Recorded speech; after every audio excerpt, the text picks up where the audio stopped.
மொத்தம் 115 அறிவிப்புகள் இருக்குது. இல்லை முக்கியமான அறிவிப்புகள் என்று தாங்கள் கருதுகின்றவற்றை நீங்கள் அதை தலைப்பு மட்டும் நீங்கள் அதை படிச்சிடலாம். 115 அறிவிப்பு, மொத்தம் முத்தான மணியான அறிவிப்புகளாக 115 அறிவிப்புகள் என்று சொல்கிறார்கள். அவர் 115 படிப்பதற்கு பதிலாக அதில் முக்கியமாக மக்களுக்கு உடனடியாக நீங்கள் கொண்டு சேர்க்க வேண்டிய திட்டங்கள் இருந்தால் அதை நீங்கள் படிக்கலாம். அனைத்தும் முக்கியமான திட்டங்கள் தான். இருந்தாலும் உறுப்பினர்களின் விருப்பத்தை தலைப்பு மட்டும் படிச்சு. ஓகே. நம் மாநிலத்தின் பொது சுகாதார அமைப்பின் சட்ட அடித்தளமாக இருப்பது தமிழ்நாடு பொது சுகாதார சட்டம், டிஎன் பப்ளிக் ஹெல்த் ஆக்ட் 1939. இந்த சட்டம் இயற்றப்பட்டு 87 ஆண்டுகள் ஆகிவிட்டன. இன்றைய சுகாதார சவால்களுக்கும் எதிர்கால சுகாதார அச்சுறுத்தலுக்கும் ஏற்ப ஒரு நவீன, விரிவான மற்றும் எதிர்கால நோக்குடைய புதிய தமிழ்நாடு பொது சுகாதார சட்டம் இயற்றப்படும். இச்சட்டத்தில் வீடு மற்றும் மருத்துவமனை அல்லாத இடங்களில் சுய பிரசவம் பார்ப்பது சட்டப்படி குற்றம் என்ற புதிய பிரிவும் சேர்க்கப்படும். முதன்முறையாக சமூகம், குடும்பம் மற்றும் தனிமனித அளவில் ஆரோக்கியம் மற்றும் மகிழ்ச்சியை மேம்படுத்தக்கூடிய வகையில் புதிய பாசிட்டிவ் ஹெல்த் பாலிசி உருவாக்கப்படும். இதன் தொடர்பாக அனைத்து தகவல்களும் அனைத்து மக்களுக்கும் கிடைக்கக்கூடிய வகையில் புதிய நலம் 360 செயலி அறிமுகப்படுத்தப்படும்.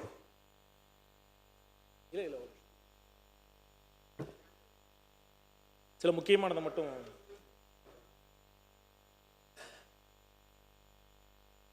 தமிழ்நாடு மெடிசிட்டி 4. தமிழ்நாடு இந்தியாவின் மருத்துவ தலைநகரம், ஹெல்த் கேபிட்டல் என்று அழைக்கப்படுகிறது. நம் மாநிலத்தை உலக அளவில் மருத்துவத்துறையில் முதன்மை இடங்களில் ஒன்று என்ற இலக்கினை அடைய முதல் முறையாக தமிழ்நாடு மருத்துவ நகரம் டிஎன் மெடிசிட்டி உருவாக்கப்பட்டு உலகத்தரம் வாய்ந்த ஒருங்கிணைந்த மருத்துவ சேவைகள், மருத்துவ ஆராய்ச்சி, மெடிக்கல் டூரிசம், ஆயுஷ் மருத்துவம் உள்ளிட்ட அனைத்து சேவைகளும் வழங்கப்படும். இதற்கான விரிவான திட்ட அறிக்கை தயார் செய்திட முதற்கட்டமாக ரூபாய் 10 கோடி நிதி ஒதுக்கீடு செய்யப்படும்.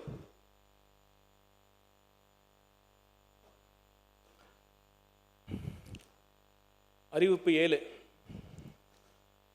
தமிழகத்தில் ஆரம்ப சுகாதார மருத்துவ சேவை கிட்டத்தட்ட அனைத்து மக்களுக்கும் கிடைக்கக்கூடிய வகையில் பரவலாக்கப்பட்டு விட்டன. நம் அடுத்த இலக்கு, நம் கன்னியாகுமரி சட்டமன்ற உறுப்பினர் கேட்டுக்கொண்டது, அதன் வழியில் நம் அடுத்த இலக்கு அனைத்து மாவட்டங்கள் அளவிலேயே சூப்பர் ஸ்பெஷாலிட்டி என்று சொல்லப்படுகிற உயர் சிறப்பு மருத்துவ சிகிச்சை வசதியை கொண்டு வருவதுதான். இதற்காக 284 உயர் சிறப்பு மருத்துவ பணியிடங்கள் புதிதாக உருவாக்கப்படும் என்பதை மகிழ்ச்சியுடன் தெரிவித்துக் கொள்கிறேன். முதலமைச்சரின் முதியோர் காப்பீட்டு திட்டம். தமிழ்நாட்டில் முதன்முறையாக 70 வயதிற்கு மேற்பட்ட சுமார் 38 லட்சம் மூத்த குடிமக்களுக்கு வருமான உச்ச வரம்பின்றி கட்டணமில்லா மருத்துவ சிகிச்சைகள் பெறும் வகையில் முதலமைச்சரின் முதியோர் காப்பீடு திட்டம் என்ற புதிய திட்டம் செயல்படுத்தப்படும். விழுப்புரம் சட்டமன்ற உறுப்பினர் மற்றும் கன்னியாகுமரி சட்டமன்ற உறுப்பினர் அவர்கள் விருப்பத்திற்கிணங்க அவர்கள் கேட்டுக்கொண்டதற்கு பதிலளிக்கும் விதமாக காலமுறை ஊதியத்தில் 2500 புதிய செவிலியர் பணியிடங்கள் உருவாக்கம். மருத்துவ பணியாளர் தேர்வாணையம் மூலம் ஒப்பந்த அடிப்படையில் தேர்வு செய்யப்பட்டு பணிபுரியும் செவிலியர்கள் பணி நிரந்தரம் கோரி பல ஆண்டுகளாக தொடர்ந்து போராடி வருகிறார்கள்.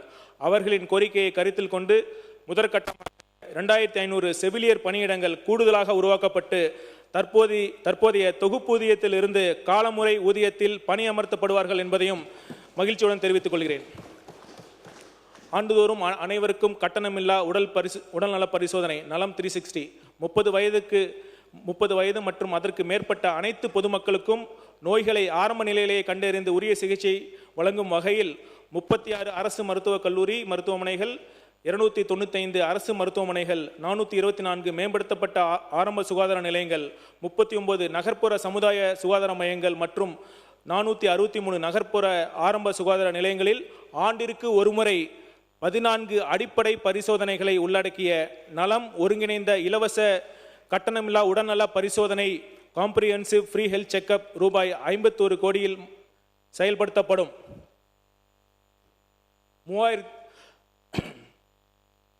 கன்னியாகுமரி சட்டமன்ற உறுப்பினர் அவர்களின் கேள்விக்கு பதிலளிக்கும் விதமாக அறிவிப்பு எண் 11 1090 மருந்தாளுநர்கள், 999 செவிலிய உதவியாளர்கள், 896 கிராம சுகாதார செவிலியர், 164 சித்தா ஆயுர்வேதா யுனானி மருத்துவ பணியாளர்கள், 130 கண் மருத்துவ உதவியாளர் உள்ளிட்ட 20 வகையான 3594 பணியிடங்களுக்கு மருத்துவ பணியாளர் தேர்வு வாரியம் மூலமாக 2026-27 ஆண்டில் தகுதியான நபர்கள் தேர்வு செய்யப்படுவார்கள் என்பதையும் மகிழ்ச்சியுடன் தெரிவித்துக் கொள்கிறேன். தமிழ்நாட்டில் உள்ள அரசு மருத்துவமனைகள் மற்றும் அரசு மருத்துவக் கல்லூரி மருத்துவமனைகளுக்கு புதிதாக 1695 செவிலிய பணியிடங்கள் ரூபாய் 42 கோடி மதிப்பீட்டில் உருவாக்கப்படும். செயற்கை கருத்தரிப்பு சேவை அறிவிப்பு எண் 13.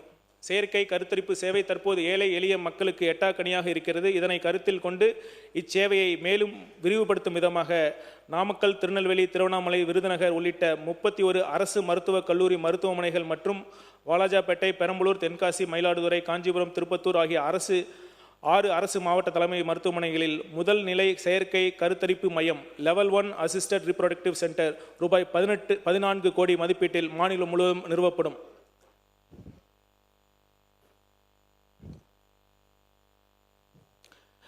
அறிவிப்பு 18. நகர்ப்புற நலம்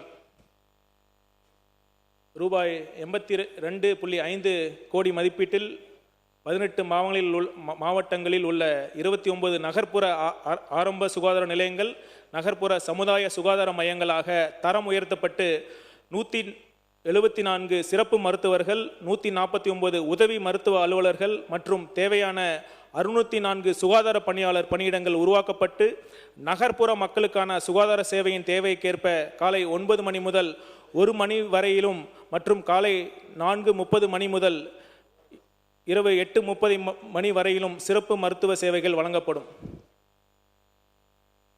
நகர்ப்புற நலனின் அடுத்த அறிவிப்பாக நகர்ப்புற மக்களுக்கு சிறப்பு மருத்துவ சேவைகளை எளிதில் கிடைக்க செய்யும் வகையில் தமிழ்நாட்டில் முதல் முறையாக மாநிலம் முழுவதும் அம்பத்தூர் சட்டமன்ற உறுப்பினர் கேட்டுக்கொண்டதற்கு பதிலளிக்கும் விதமாக பாடி அரசு மருத்துவமனை உட்பட 39 நகர்ப்புற சமுதாய சுகாதார மையங்களில்